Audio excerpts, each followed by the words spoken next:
Hi everybody and welcome to my channel. In this episode I'm going to be talking about a prisoner serving life without parole.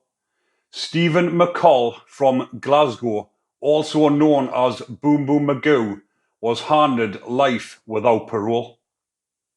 Now before I get started, I just want to say a massive thank you to everyone that has subscribed to my channel, and a massive thanks to all my patrons that have subscribed to my Patreon channel that gives you access to exclusive content and a private community. Now all my patrons up to date are Ricky Della, David Earl, James Franklin, David Glover, Blair Piggin, Julie Port, Tor Holman, Jessica Milestone, Tom O'Hagan and Roy Willis. So thank you all for joining my Patreon. So getting back to Stephen McColl, who was serving life without parole. Now, life without parole was brought out in 1983, and it was reserved for the most heinous and violent of murders. Now, since it was brought out in 1983, there's been 100 of these sentences dished out, and currently there's about 70 people still serving this sentence, and I will be covering every single case, past and present. Up till now, I've done about 18 altogether. If you go onto my playlist section, and you'll see all the ones I've covered up to date.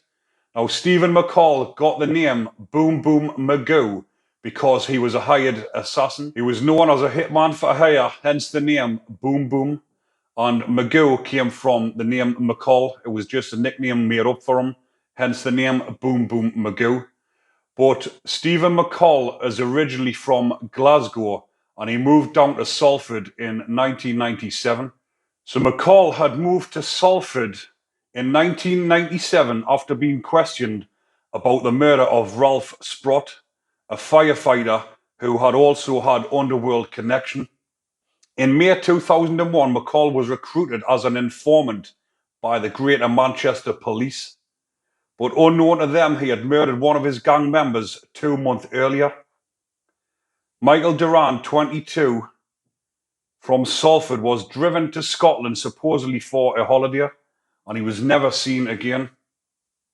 So McColl was also an armed robber, and he was going around doing armed robberies at gunpoint. And whilst he was getting questioned for these robberies, Greater Manchester Police recruited him as an informant. So he was actually working as an informant, and just previously to being recruited by the police as an informant, he actually murdered one of his gang members. Michael Duran, who was 22 at the time, was working with McColl, and they were doing robberies together. But McColl suspected Duran of being a police informant. So he took him up to Scotland on the pretense that he was taking him for a holiday, and he vanished and he was never seen. And obviously McColl had murdered him and went back down to Salford, where he was working as a police informant whilst he was still ongoing with his criminal activities.